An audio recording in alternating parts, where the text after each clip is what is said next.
بسم اللہ الرحمن الرحیم. تیار ہو جائیں، اگلے الیکشن اگر ہوئے تو ملک کا وزیر اعظم اور وفاقی کابینہ ٹرانسجینڈرز اور ہم جنس پرستوں پر بھی مشتمل ہو سکتی ہے. پاکستان اب مثالی ترقی کرنے والا ہے، اتنی ترقی جو آپ نے بھی نہیں چاہی تھی. دجالی اسرائیل نے اقوام متحدہ میں مطالبہ کیا ہے کہ پاکستان میں ہم جنس پرستی کو جرم کی فہرست سے نکالا جائے اور قانونی تحفظ دیا جائے. یقین نہیں آ رہا؟ لیجئے خود سن لیجئے. Israel also urges Pakistan to decriminalize same-sex activities in accordance with international human rights standards and to adopt comprehensive anti-discrimination legislation that addresses discrimination, including based on sexual orientation and gender identity. آپ سوچیں گے کہ ہم تو غیرت مند لوگ ہیں، اسرائیل کو کہاں مانتے ہیں، پاکستان ایسا ہرگز نہیں کرے گا. لیکن یہ تو آپ سوچ رہے ہیں نا. پاکستانی حکمرانوں کی تو اس مطالبے کے بعد سے دوڑیں لگ گئی ہیں کہ آخر یہ دجالی ڈیمانڈ جلد از جلد کیسے پوری کی جائے. ایسا منہ نہ بنائے، یہ کوئی الزام نہیں ہے. پی ڈی ایم کو تو جانتے ہیں نا آپ، جس کی اس وقت گورنمنٹ ہے پاکستان میں. وہی پی ڈی ایم جس کے صدر کا نام مولانا فضل الرحمان ہے. مولانا تک اسرائیل کا یہ پیغام پہنچ چکا ہے، بلکہ انہوں نے اس کا جواب بھی دیا ہے. پہلے یہ سنیے. یہاں تک کہتا ہے کہ پاکستان میں ہم جنس پرستی کو جرم کے زمرے سے نکالا جائے. یہ وہ جنگ ہے جو ہم لڑ رہے ہیں، یہ تہذیب کی جنگ ہے. مولانا یہ جنگ کہاں لڑ رہے ہیں، کس میدان میں لڑ رہے ہیں، کوئی ہمیں بھی بتا دے. سینٹ کے میدان میں تو ان کی کوئی آواز سنائی نہیں دی. ان کے حکومت میں ہوتے ہوئے، بلکہ خود ان کی حکومت ہوتے ہوئے، سینٹ میں الیکشن امینڈمنٹ بل ڈالا گیا جس میں ٹرانسجینڈرز کو نہ صرف ووٹ ڈالنے کی اجازت دینے کا قانون موجود ہے، بلکہ ٹرانسجینڈرز کو الیکشن لڑنے کا بھی قانونی حق دینے کی بات شامل ہے.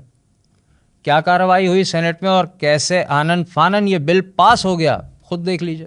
Amendment of Section 170, Act 23 of 2017. In the said Act, in Section 170, in Clause A for Subclause 7, the following shall be substituted, namely, prevents any woman or transgender person from contesting an election or exercising the right of vote. Federal Shariat Court کی judgment میں جو آئینی mechanism ہے وہ ہے کہ اگر appeal چلی جائے سپریم کورٹ آف پاکستان کے شریعت اپلیٹ بینچ میں تو وہ ججمنٹ جو ہے وہ اسے سمجھا جاتا ہے کہ that same has been held in ابینس.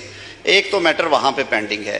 دوسرا، اس پہ ایک بہت ڈیٹیلڈ ہیومن رائٹس کی 184(3) کے تحت ججمنٹ تھی، جس کے بعد یہ لیجسلیشنز کی گئی. ابھی تک کیونکہ جو قوانین ہیں ان میں یہ ٹرم یوز کی گئی ہے. سر اس کو کمپلیکیٹ نہ کریں اور کوئی ایسا پیغام بھی اس ہاؤس سے نہ دیا جائے کہ صرف ان کے ٹائٹل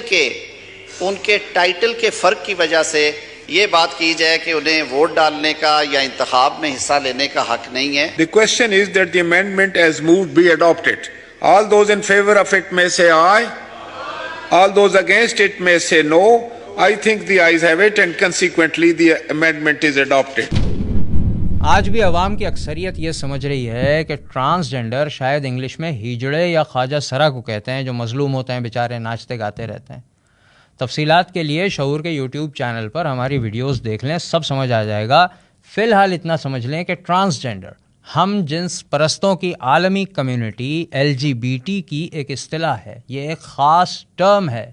وفاقی شرعی عدالت ٹرانسجینڈر کے بارے میں واضح طور پر اپنا شرعی فیصلہ سنا چکی ہے قرآن و سنت کی روشنی میں، جس میں وہ واضح کر چکی ہے کہ اس ٹرم کا اسلام سے، شریعت سے کوئی تعلق نہیں ہے. اور وہ جو سارا لبرل اور سیکولر ٹولوں نے ہمارے دماغوں میں ڈالا ہے نا کہ مولوی کبھی جمع نہیں ہوتے، بکھرے رہتے ہیں، ہر بندہ اپنی مرضی کی بات کرتا ہے، اس معاملے پر، ٹرانسجینڈرزم کے معاملے پر، اس کی ڈیفینیشن پر تمام مکاتب فکر کے علماء کے فتاوی موجود ہیں.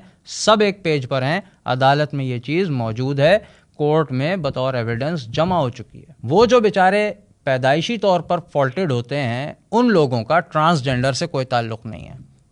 وہ ٹرانسجینڈر نہیں کہلاتے، ان کو شریعت کی اصطلاح میں خنثی کہا جاتا ہے.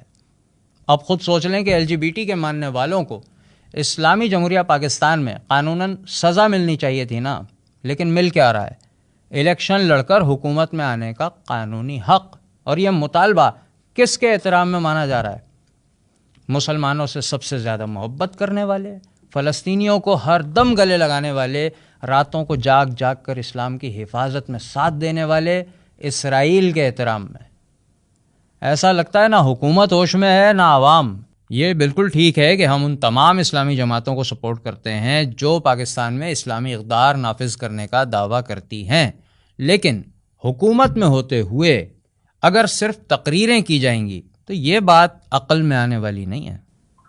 اور مولانا کی عزت کا دفاع کرنے کے لیے جو احباب کچھ کہنا چاہیں نا، کمنٹس میں آنا چاہیں، ان سے درخواست ہے کہ پہلے مولانا سے کہیں کہ اسلام کا دفاع کر لیں جس کے نام پر وہ ووٹ مانگتے ہیں، ووٹ لیتے ہیں اور آج کی حکومت کا اہم ترین پلر ہیں. یہ کوئی نہ کہے کہ یہ نون لیگ کا کارنامہ ہے یا پیپلز پارٹی کا دھرم ہے. یہ سب پی ڈی ایم کا حصہ ہیں جس کے صدر مولانا ہیں. مذہبی سیاسی جماعتوں اور علماء کی توجہ ہم بار بار دلا رہے ہیں کہ یہ ملک دشمن کے رحم و کرم پر نہیں ہے، بلکہ دشمن عالم اسلام کی واحد ایٹمک پاور کو گود لے رہا ہے. خدارا اپنا فرض ادا کریں.